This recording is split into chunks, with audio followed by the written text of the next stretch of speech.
Bismillah. Assalamualaikum warahmatullahi wabarakatuh. Alhamdulillah wassalatu wassalamu ala Rasulillah wa ala alihi wa sahbihi wa man walah amma ba'd. Subhanaka la ilma lana illa ma 'allamtana innaka antal alimul hakim. Ikhwan dan akhwat yang Allah rahmati, mari kita buka pembelajaran kita dengan membaca ta'awudz dan basmalah. A'udzu billahi minasyaitonir rajim. Bismillahirrahmanirrahim. Mari kita berdoa kepada Allah yang memiliki ilmu.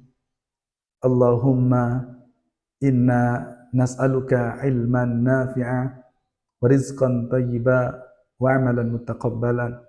Ya Allah, berilah kami ilmu yang bermanfaat, rezeki yang baik dan amal yang Engkau terima. Amin ya rabbal alamin. Ikhwan dan akhwat yang Allah rahmati, pada kesempatan ini kita akan mempelajari tentang akidah. Sebagaimana kita tahu, akidah adalah keyakinan. Akidah adalah keimanan kita.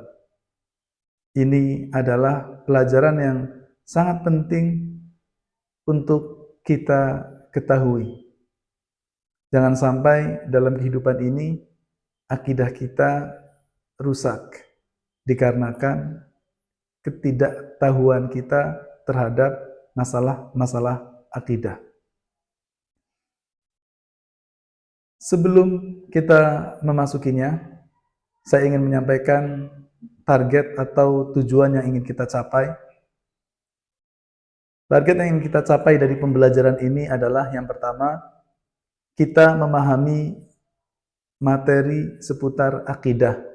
Hal-hal yang berkaitan dengan akidah, dengan keyakinan. Pada pembahasan ini, pembahasan tentang penciptaan alam semesta.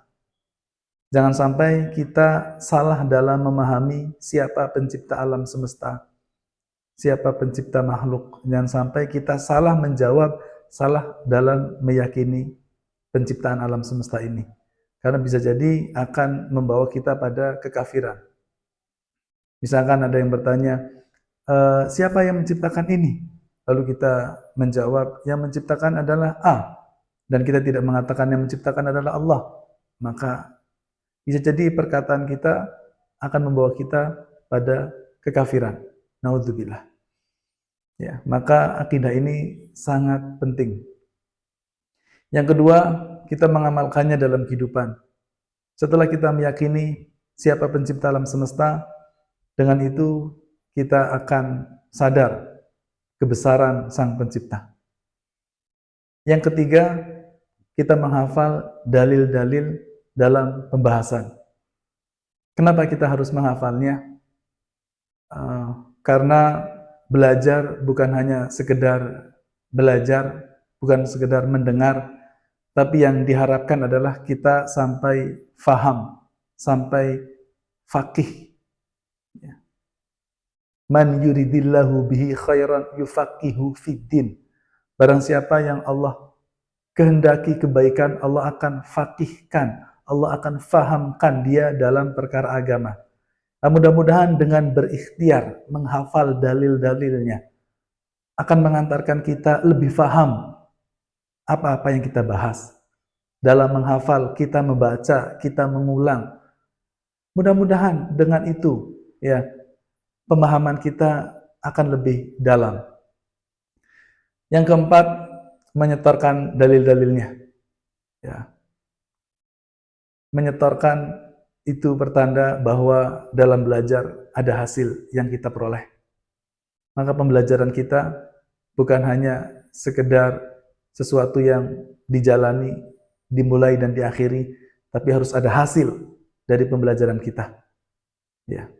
Kita santri pulang, apa yang kita bawa? Kita harus membawa ilmu, kita harus membawa dalil, kita harus membawa pemahaman. Tentu yang utama adalah perubahan perilaku. Dan tanda adanya ilmu di kepala kita, di hati kita, kita memahami dalil-dalil agama. Dan yang kelima, tujuannya adalah agar kita bisa mengajarkannya kepada orang lain. Kita bisa mengajarkan akidah, menyebarkan akidah yang benar sesuai dengan Al-Quran dan Sunnah dan tuntunan para ulama-ulama salafun salih. Niatkan belajar bukan hanya untuk diri sendiri, tapi untuk bisa diajarkan kepada orang lain. Itulah sebaik-baik manusia. Khairun nas anfa'uhum linnas. Sebaik-baik manusia dan yang paling bermanfaat untuk orang lain. Dan manfaat yang sangat besar bagi manusia adalah ilmu. Ilmu adalah sesuatu yang sangat bermanfaat untuk manusia. Karena dengan ilmu, manusia bisa berubah menjadi lebih baik.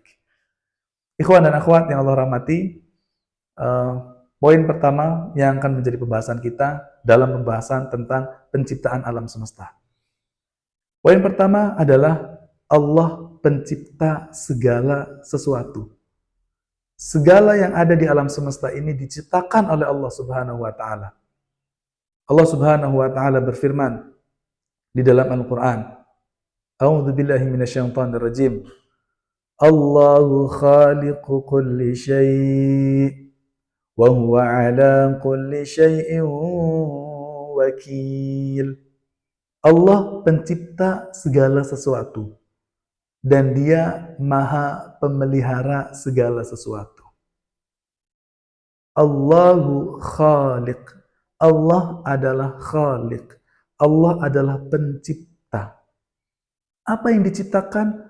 Kulli syai', segala sesuatu di dalam alam semesta ini yang kita lihat maupun yang tidak kita lihat, semuanya adalah ciptaan Allah. Yang di langit dan yang di bumi.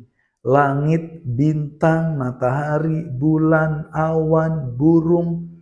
Di bumi ada tanaman, binatang, gajah, semut. Semua adalah ciptaan Allah. Bahkan yang tidak kita lihat, jin, malaikat, arsy, surga, neraka, sirat, semua adalah ciptaan Allah. Allah adalah Al-Khaliq, pencipta.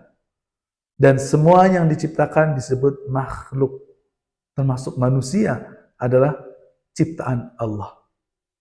Ketahuilah, semua yang ada dalam kehidupan ini diciptakan oleh Allah.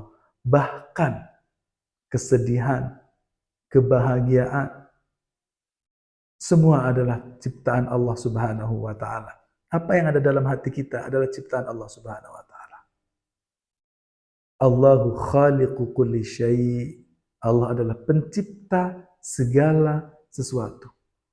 Maka seorang muslim apabila dia ditanya tentang makhluk, dia dengan yakin dia menjawab, pencipta makhluk, seluruh makhluk adalah Allah. Langit yang menciptakan Allah, bumi yang menciptakan Allah, gunung yang menciptakan Allah, manusia yang menciptakan Allah. Dia dengan yakin makhluk semuanya diciptakan oleh Allah Subhanahu wa ta'ala. Itu yang pertama. Kemudian yang kedua, Allah pencipta manusia. Kita manusia. Siapa yang menciptakan kita? Jangan sampai kita salah dalam berkeyakinan. Pencipta manusia adalah Allah Subhanahu wa ta'ala. Allah pencipta manusia. Allah Subhanahu wa ta'ala berfirman, Wallahu khalaqakum wa ma ta'malun. Dan Allah yang menciptakan kamu dan apa yang kamu perbuat.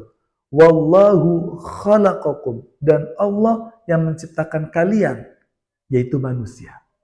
Kita diciptakan oleh Allah Subhanahu wa ta'ala. Dalam ayat lain Allah berfirman, Khalaqal insana min salsalin kal fakhar. Dia menciptakan manusia dari tanah kering seperti tembikar. Khalaqal insan. Allah menciptakan manusia. Kita diciptakan oleh Allah. Itulah keyakinan kita. Jangan sampai ada yang kemudian salah dalam berkeyakinan. Ustadz, pencipta manusia adalah ibu dan ayah. Anak diciptakan oleh ibu dan ayah. Apakah benar demikian? Tidak. Ya. Ibu dan ayah kita adalah sarana Ya, salah satu sarana Allah menciptakan manusia. Tanpa ayah, tanpa ibu, Allah bisa menciptakan manusia. Siapa buktinya? Adam alaihissalam. Adam alaihissalam Allah ciptakan tanpa ada ayah, tanpa ada ibu. Ya, tanpa ada ibu, hanya ada ayah. Bisa atau tidak Allah ciptakan manusia? Bisa. Allah ciptakan Hawa dari tulang rusuk Adam. Ya, Allah ciptakan Hawa itu dari Adam, dari laki-laki. Allah bisa ciptakan manusia, yaitu Hawa. Cuma ada ibu tanpa ada ayah. Tidak ada laki-laki yang menyentuh perempuan itu. Bisakah Allah menciptakan manusia? Bisa. Yaitu Isa alaihi salam. Maryam tidak bersuami, tidak disentuh laki-laki, bisa mengandung, bisa melahirkan anak. Allah ciptakan Isa melalui Maryam tanpa ada laki-laki. Ya, inilah keagungan Allah Subhanahu wa taala. Allah menciptakan manusia. Maka seorang muslim meyakini 100% tanpa ragu, siapa pencipta manusia? Allah Subhanahu wa taala. Begitu banyak ayat yang menerangkan hal itu. Maka sadarilah bahwa kita ini ciptaan Allah. Kita adalah ciptaan Allah. Kita adalah ciptaan Allah. Oleh karenanya kita tidak boleh sombong, kita tidak boleh angkuh di hadapan Allah, apalagi ya kita harus tunduk, kita harus patuh karena ini kita ciptaan Allah. Kita diciptakan oleh Allah. Kemudian poin yang ketiga, poin yang terakhir dalam kesempatan ini, karena nanti 3 poin ini kalian harus hafalkan tema dan ayatnya. Siapa yang memberi rizki makhluk? Siapa yang memberi rizki makhluk? Makhluk ini butuh makanan, butuh minuman, baik manusia maupun binatang. Siapa yang memberi rizki makhluk ini? Mereka mencari sendiri atau mereka diberi? Maka jawabannya adalah pemberi rizki adalah Allah Subhanahu wa taala. Allah Subhanahu wa taala berfirman, Innallaha huwar razzaqu dzul quwwatil matin. Sungguh Allah, dialah pemberi rizki. Huwar razzaq, dialah pemberi rizki. Dan dia yang mempunyai kekuatan lagi sangat kokoh. Allah memberi rizki kepada seluruh makhluknya, termasuk manusia. Ya. Bagaimana ketika dulu kita di kandungan, Allah memberi kita rizki. Ya, ibu kita hanya makan, hanya minum, tapi kita bisa hidup di dalam kandungan. Siapa yang mengatur rizki itu? Allah. Kemudian lahir dalam bentuk bayi, ya, bisa tumbuh dengan ASI, air susu ibu. Ya, siapa yang memberi itu semua? Allah Subhanahu wa taala. Allah memberi rizki. Lalu